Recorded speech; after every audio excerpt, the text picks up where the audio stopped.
नमस्कार, मैं हूं माही सिंह और आप देख रहे हैं नेक्स्ट 9 न्यूज। लोकसभा चुनाव के नतीजे आ गए हैं। नरेंद्र मोदी ने लगातार तीसरी बार प्रधानमंत्री पद की शपथ ली है। कैबिनेट में नए चेहरों को मौका मिला है। इन सब से परे अगर देखा जाए तो एक सवाल है कि आखिर लोकसभा चुनाव में किन युवा दलित नेताओं ने जीत का परचम लहराया है।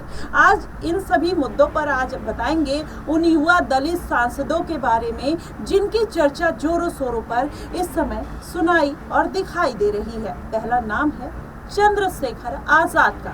इस लिस्ट में पहला नाम भीम आर्मी के चीफ चंद्रशेखर आजाद है और ये चर्चा में तब आए जब चंद्रशेखर आजाद, जिन्होंने यूपी की नगीना सीट से बीजेपी उम्मीदवार ओम कुमार को 1.5 लाख से भी ज्यादा वोटों से हरा दिया। चंद्रशेखर आजाद समाज पार्टी के राष्ट्रीय अध्यक्ष हैं। वो साल 2015 में भीम आर्मी बनाकर चर्चा में आए थे। वहीं चंद्रशेखर आजाद पेशे से वकील है और उन्होंने उत्तराखंड से कानून की पढ़ाई की है। वहीं दूसरी हैं संजना जाटव, जो 18वीं लोकसभा के लिए राजस्थान के भरतपुर संसदीय क्षेत्र से सांसद चुनी गई हैं। और वहीं कांग्रेस संजना जाटव देश के युवा सांसदों में से एक है और दलित समुदाय से ताल्लुक रखने वाली संजना जाटव वो शख्स हैं जिन्होंने जिला परिषद सदस्य से सांसद बनने तक का सफर तय किया है। राजस्थान के भरतपुर से सांसद बनी संजना जाटव सिर्फ 26 साल की हैं।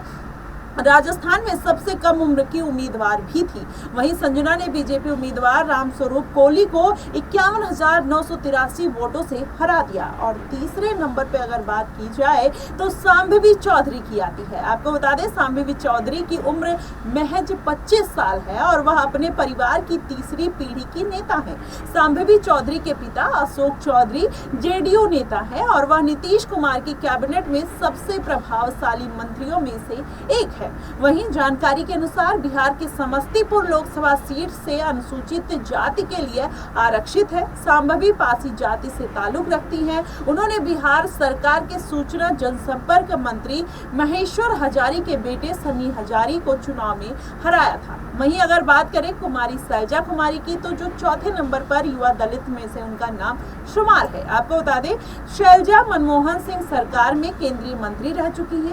कांग्रेस में एक प्रमुख दलित नेता के तौर पर उन्हें गिना जाता है। वहीं शैलजा एक बार फिर हरियाणा की सिरसा लोकसभा सीट से सांसद चुनी गई है और उन्होंने बीजेपी के अशोक तंवर को 2,68,000 वोटों से हराया है। और पिछले लोकसभा चुनाव में वो अंबाला से हार गई थी। शैलजा के जो पिता हैं चौधरी दलवीर सिंह, हरियाणा कांग्रेस के अध्यक्ष रह चुके हैं। और वहीं 1990 में महिला कांग्रेस से राजनीति शुरू करने वाली शैलजा कई बार केंद्रीय मंत्री भी रह चुकी है। पहली बार 1991 में सिरसा से ही लोकसभा मैदान में वो पहुंची थी। वहीं अगर बात करें चौथे नंबर पर चिराग पासवान आते हैं, जो लगातार कहीं ना कहीं जनता के बीच में उन्होंने अपनी पैठ बढ़ाई। अपने पिता रामविलास पासवान की कहीं ना कहीं विरासत को आगे बढ़ाते हुए नजर आ रहे हैं। लगातार जनता के बीच में जुड़ते जा रहे हैं। हाजीपुर से उन्होंने चुनाव लड़ा और वहीं पर अगर देखा जाए तो चिराग पासवान की जो जर्नी रही है कहीं ना कहीं बेहद दिलचस्प रही है। चाचा पशुपति पारस हाजीपुर से चुनाव लड़ रहे थे, बीजेपी उनको दरकिनार कर देती है। 5 सीटें इस बार चिराग पासवान को मिलते हैं और जिसकी वजह से उन 5 सीटों पर चिराग पासवान जीत दर्ज कर लेते हैं। और वही कारण रहता है चिराग पासवान जनता के बीच में लगातार अब फेमस हो रहे हैं। उनकी वीडियोस वायरल हो रही है, उनकी रील्स वायरल हो रही है और कहीं ना कहीं चिराग पासवान अब एक बड़े नेता के तौर पर देखे जा रहे हैं। अगर देखा जाए तो मोदी की कैबिनेट में उनको जगह मिली है और ऐसे में अब युवा चेहरे में और दलित नेताओं में चिराग पासवान सबसे ऊपर एक स्थान रखते हैं। और कहीं ना कहीं इस बार के लोकसभा चुनाव में जिस तरीके से उनका जलवा दिखा वो बेहद सराहनीय है। ऐसे में अगर 5वें नंबर की बात की जाए तो 5वें नंबर पर आती हैं तो ये 5 ऐसे बड़े नेता थे जिन्होंने इस बार जीत का परचम लहराया। वहीं आपको बता दें, लोकसभा में अनुसूचित जातियों में एससी के लिए 84 और अनुसूचित जातियों के लिए एसटी के लिए 47 सीटें आरक्षित है। यानी 131 सीटों पर उस समुदाय के उम्मीदवार चुनाव लड़ सकते हैं और इन समुदायों से संसद में प्रतिनिधित्व बढ़ाने के लिए सीटों को आरक्षित किया गया है। और इस तरह विधानसभा में भी इन समुदायों के लिए सीटें आरक्षित होती हैं और इन इस चुनाव में आरक्षित सीटों पर भारतीय जनता पार्टी को बहुत बड़ा झटका लगा है। साल 2019 के चुनाव में बीजेपी ने एससी आरक्षित सीटों पर 46 सीटों पर अपनी जीत दर्ज की थी, लेकिन इस बार ये आंकड़ा 30 पर सिमट गया। वहीं अनुसूचित जातियों के लिए आरक्षित सीटों पर कांग्रेस के सांसदों की संख्या 6 से बढ़कर 19 हो गई है और इस तरह अनुसूचित जनजातियों के लिए आरक्षित सीटों पर